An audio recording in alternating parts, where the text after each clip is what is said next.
Bismillah, Assalamualaikum warahmatullahi wabarakatuh. Alhamdulillah, Waalaikumsalam sama Bad. warahmatullahi taala wabarakatuh. Alhamdulillah kita menyempatkan silaturahim kita nih ke soal kita Abang Jenal ya. Yoi. Coba ceritakan tentang apa ya, kita membahas apa ini?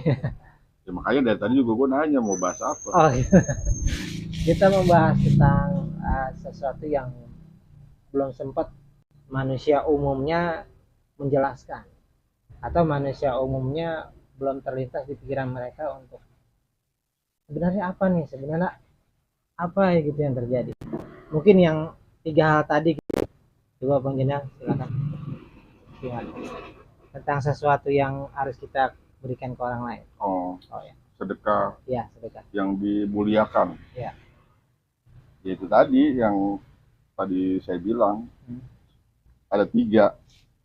Yang pertama yaitu sesuatu yang paling kita sayangi, Yang paling kita sayangi. Terus? gitu. Entah itu benda atau apapun lah, gitu. Sesuatu yang menurut kita itu sangat kita sayangi, gitu.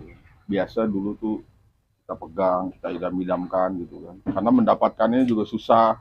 Itu Gitu. sedekah yang utama yang kita sayangin. Itu yang pertama.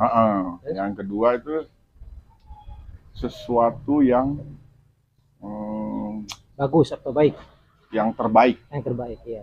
Contohnya di lemari ada baju yang misalnya sutra Paling bahannya bagus, ya. paling bagus dari sutra, harganya juga mahal. Jutaan lah ya Nah, katanya. atau bisa juga tuh pakaian itu bekas dipakai idola kita, Oh gitu. ya kan? Nah kayak gitulah. Pokoknya yang terbaik dan terbagus. Itu yang kedua. Itu kalau kita ridho, rela, Wah, subhanallah. subhanallah ya kan.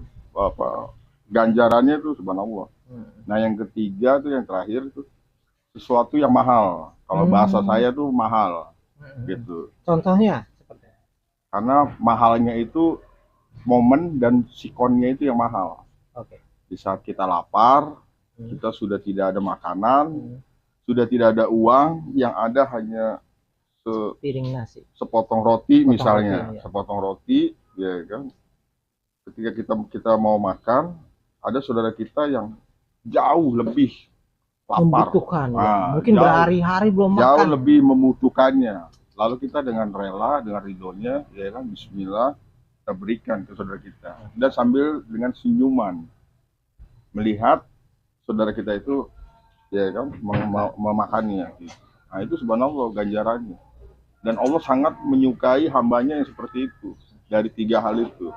Yang sesuatu disedekahkan atau diberikan ke orang lain. Ke orang lain.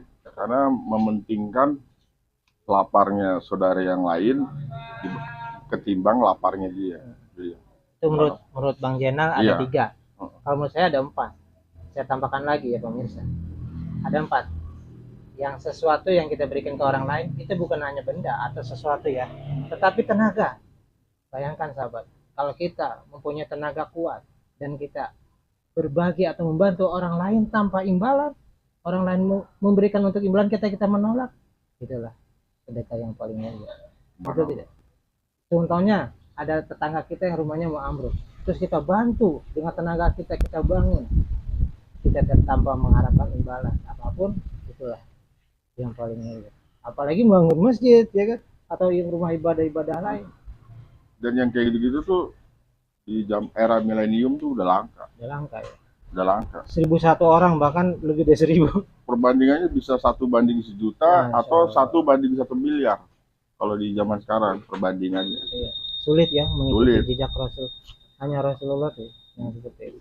Bahkan dikisahkan kata Sayyidatina Aisyah mempunyai sepotong roti dan Rasulullah pulang nanyakan, Aisyah mana sepotong roti itu? Lalu Aisyah mau berkata, ya Rasulullah, tadi ada pengemis yang datang, aku kasih pengemis itu. Ya udah nggak apa-apa. Iya Rasulullah malah tersenyum, nggak apa-apa ya. Kalau kita bagaimana? Ada makanan yang kita idam-idamkan sama bini kita ya kan di rumah, kita kasih orang yang ada marah, deh makan kayak kita Arab ya, mau dimakan kasih orang gitu. Itu dia sahabat-sahabat. Mungkin ada lagi ya, bukan hanya 4 yang saya tambahkan. Banyak. Sebenarnya banyak. Cuman hanya pengetahuan kita lah yang terbatas. Asal kita tahu aja apa yang Allah mau, apa yang Allah rindukan, apa yang Allah nantikan, apa yang Allah sukai. Kalau kita tahu apa-apanya Allah itu yang kita mau dari kita, insya Allah. Ya kan, kalau cuman husnul khotimah bisa lebih dari itu. Kalau kita melakukan apa-apa dari keinginan Allah tersebut. Banyak sekali sahabat manusia yang mengutamakan keinginan dia. Nah, Padahal keinginannya hanya terbatas, ya kan? Tanpa memikirkan bagaimana keinginan roh kita. nah itu. Makanya perlu kita pelajari di rukun iman itu yang keenam, qadar dan qadornya kita. Kita qadarnya apa, kadarnya berapa, kita harus tahu Ukurannya. Nah, makanya nggak heran kalau dalam hadis qudsi itu kan Rasul menyampaikan itu kan, kenalilah dirimu maka engkau mengenali Robmu. Itu maksudnya supaya kita mengimani rukun iman yang keenam. Kita tahu kodoran-kodoran kita itu apa, untuk siapa, kenapa, dan bagaimana.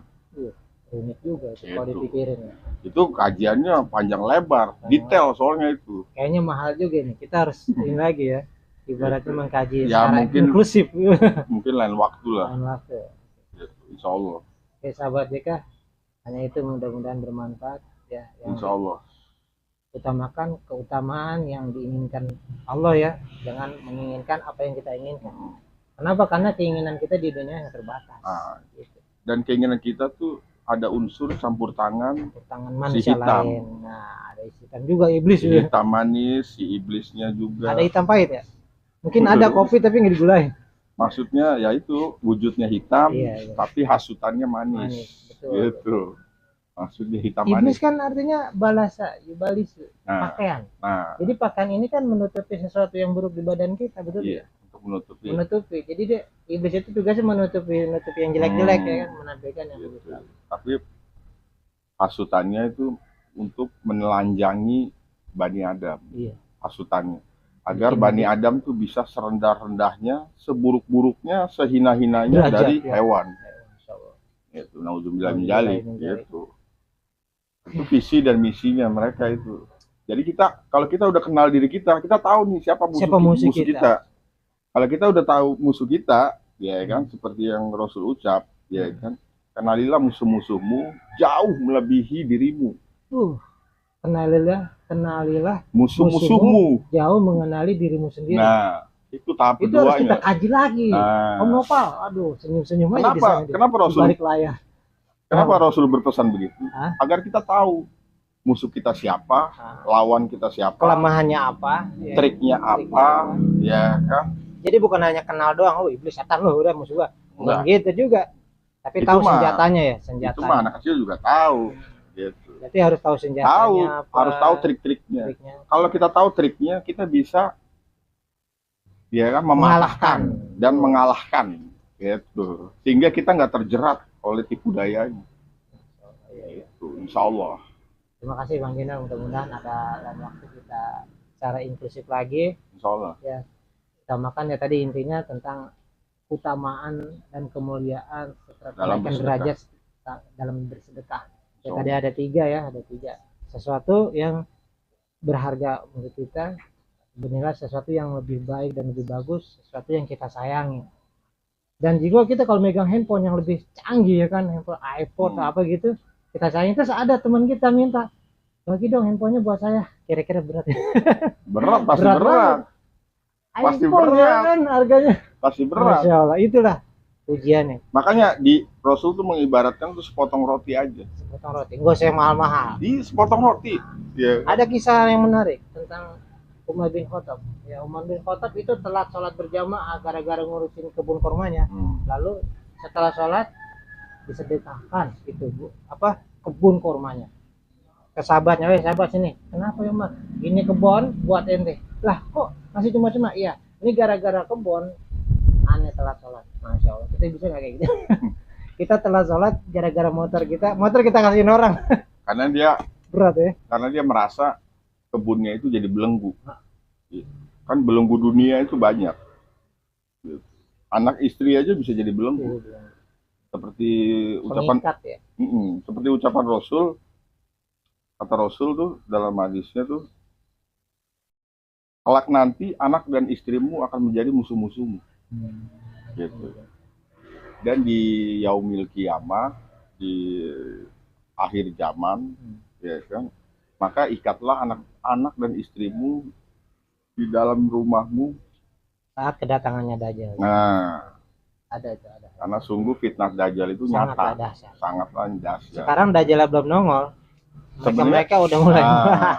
Sebenarnya handphone itu termasuk fitnah Dajjal. Iya. Handphone itu, karena kita udah tahu kan made in siapa, dari mana asal usulnya di barang, ya kan, kita udah tahu.